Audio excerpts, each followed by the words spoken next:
Hiya, I'm Max. I'm going into my fourth year at uni and I'm the first 15 captain for the coming season. So we're a very student-led side. All the decisions with regards to the direction the club's going and team selection, etc., that's all student decisions with some input from Mike, our head coach, who, as much as I hate to admit it, is invaluable. He's got a wealth of experience with coaching and is just a nice guy. And so if you catch him on a good day, he'll buy you a coffee and whatnot. Next year he's helped by Will Manifold, who's one of the fourth years at uni. He is an ex-player and unfortunately has a bit of a yogurt shoulder, so can't play anymore. But he's so handsome, so he gets away with it. So we'll train twice a week, which is more manageable than uni rugby's training schedule, especially for when the boys get up into clinical years, because you're on outplacement things, it's difficult to get back, so we've got that a bit more limited. Our main focus through the season is NAMS, which is the medical schools competition. It's super competitive and really high standard rugby. So we've got Cardiff, Southampton and Peninsula in our pool, who are all, very good sides. Not as handsome as us, but pretty good. And so it just makes for a good laugh. Our normal league is Gloucester 1. We play on Saturdays in the men's league in local around Bristol. It's certainly a different brand of rugby to NAMS. They're just a lot heavier. But it's good fun because you get to play with your mates in and out, and it is competitive. And we just push to get to the top of the table every season. It's really good fun.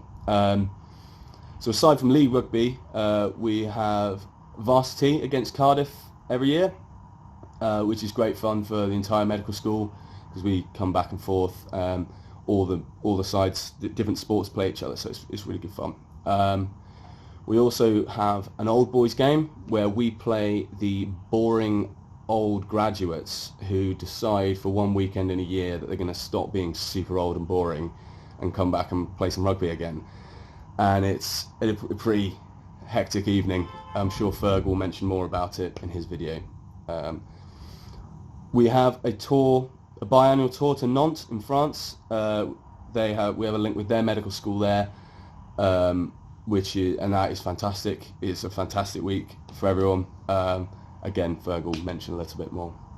So aside from the ones, we have got a two-side as well. Sam's got his own video on that, the twos captain, which it just allows the boys to have a bit more game time, because we have got a lot of members, and obviously you can't have 100 subs. So we've got that up and running as of last year. So it's really competitive as well. They have their own league, and it's just good to get a grounding in for the freshers, and they can switch in with the ones as well. So it's really good. If you have any interest in rugby, I would hugely suggest joining. It's we're all good blokes, I think. So cheers. Thank you. I hope that's been vaguely helpful. Hi everyone, my name's Mike Armiger and I'm the head coach at the University of Bristol Hospitals, otherwise known as Bristol Medics Rugby. I just want to spend a couple of minutes to just talk to you about why Bristol Medics Rugby is the best place for you to spend your rugby playing years at university. Firstly, I do a lot of work across various different professional sports environments and teams, and so I bring to the table expertise and specific tactical knowledge in lots of different areas of rugby, and we work with coaches that also have very similar experiences, along with some of our youth coaches too, that provide us that expertise on and off the field. Secondly, the way that we shape our club is very much focused around well-being and very much focused around mental health. A lot of people talk about this but don't necessarily have systems that reflect that and embed that.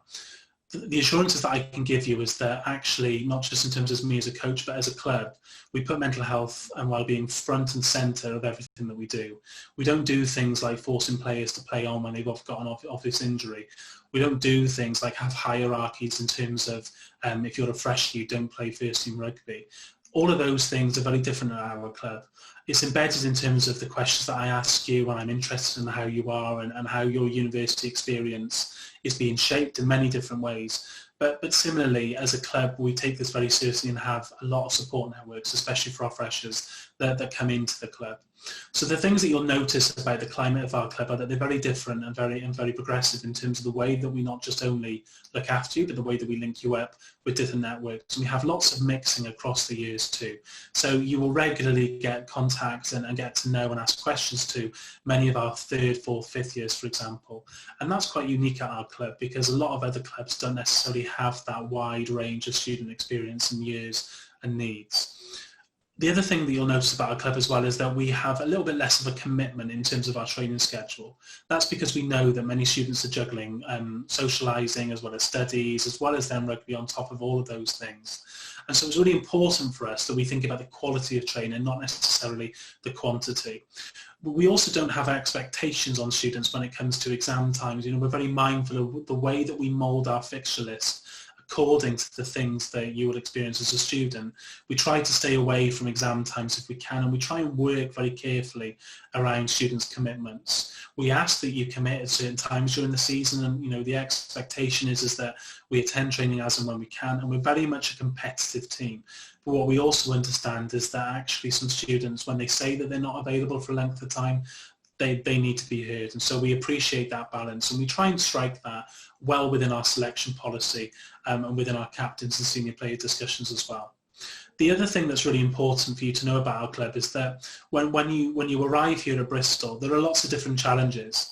So in terms of not just socialising and making friends and making those connections, similarly academically, but also trying to navigate your way around the city. A lot of the things that we do here at the club are based on trying to link you up with the best possible people. If you're concerned about accommodation, the club often acts as that go-to to link you up with other people who might be seeking accommodation for the second year houses, all of those different things.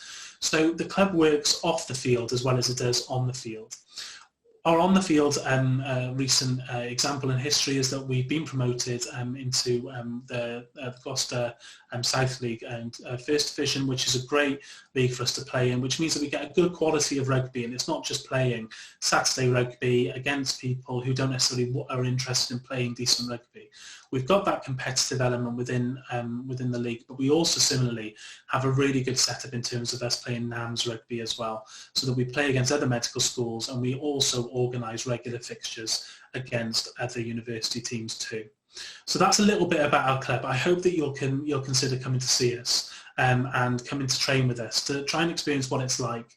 We try and do a wide range of stuff across the club, and we try and make sure that your experience at the University of Bristol and similarly with Bristol Medics is a positive one. And we like to keep in touch with you as well. We have a vast old boys network which we welcome back every single year, and there are vast opportunities for you within the club to experience a wide range of different things. I'm sure that you'll hear alternative messages from the chairman and the captains about all the different elements that you can experience off the field, which I won't be the expert on. But certainly know that when you come here, you not only get a good level of rugby to play, but you also get the ability to utilise your own free time, but you also get that balance and that sense of care. So I hope that we'll see you in September, and I want to wish you the very best of luck for the remainder of your academic year, and I hope to see many of you in some way, whether it be virtually or whether it be face-to-face in the autumn term. Until then, take good care, and we'll look forward to seeing you soon.